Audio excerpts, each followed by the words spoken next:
Yo, what's good with everybody? Welcome back to A1 Hoop Zone. Hey, y'all already know what to do, man. Before we jump into this, make sure you hit that like button, sub to the channel if you're new. Let's dive into this thing, man. So we got ourselves a series. You know what I mean? It's literally win or go home for the Boston Celtics. Why? Philly came in there and on game 5, man, and they routed them. They took care. They handled business. You know what I mean? I actually had the Celtics to win that, but they had they had other plans, man. Philly went in there and they pretty much jumped on and took control of the game from the start, and they never looked back. Celtics looked like they were just kind of going through the motions, a bit out of it, a little lethargic. Not exactly sure what was going on, but they just did not seem fully engaged and interested in the game, man.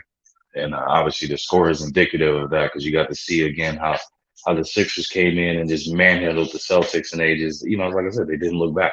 What I'm saying, they forced the action, they pushed the pace. B was aggressive, Maxey was aggressive, and Harden was aggressive. And the Celtics just looked like they just kind of, I wouldn't say tuck tail, but they just didn't have an answer. You know what I mean? Like they literally didn't have an answer to do anything with that three, and that's always been kind of more so now than anything that's more evident is that that is the big three for the Sixers: Joel Embiid, Maxey, and Harden. Harris is supposed to be that guy. He's being paid to be that third option, but I mean he's not a terrible fourth option to have as far as from a scoring standpoint. You know what I mean? So that's definitely not a knock on him or anything. But it seems like Maxey is definitely taking over as being the official big three or big the you know what I'm saying the third member of the big three for them. But it's gonna be tough sledding. We always know that those closeout games are always the hardest and they're the toughest, especially when you're playing at home. You hear that from a lot of NBA players that say, closeout games it's harder at home and it's easier on the road. Not sure exactly why that is, but for some odd reason, that's always been kind of the thing that you've heard numerous of players say is that they prefer to do a closeout game on the road than they do at home. Some have said that, but it's just like, me personally, I think at that point you should be locked into the point where it's a closeout game. You know what I'm saying? You got to understand the importance of it.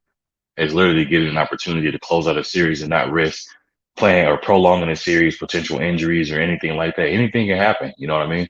Anything can happen. Somebody can get hot. You can have an unsung hero that comes off the bench and drops 20, 30 points, galvanizes teams, and it's like an energizer bunny out there for them. You know what I mean?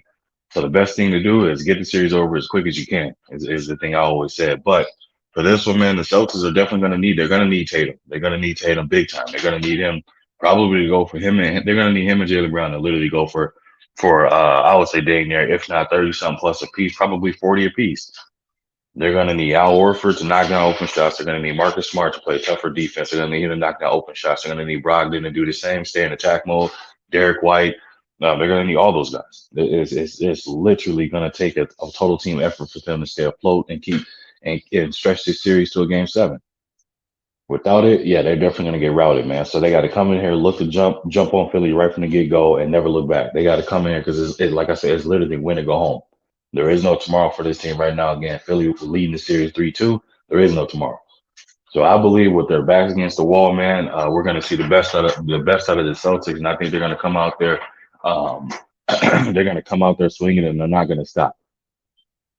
But however, with Philly playing at home, man, and then again understanding a game of this magnitude and what's at stake, I think Philly's going to come out. They're going to come out ready, poised, and looking to match the energy, if not exceed the energy of the Celtics, and try and close this series out. But from a prediction standpoint on this one, man, I would say who do we have on this one? Who do we have going for the winning it?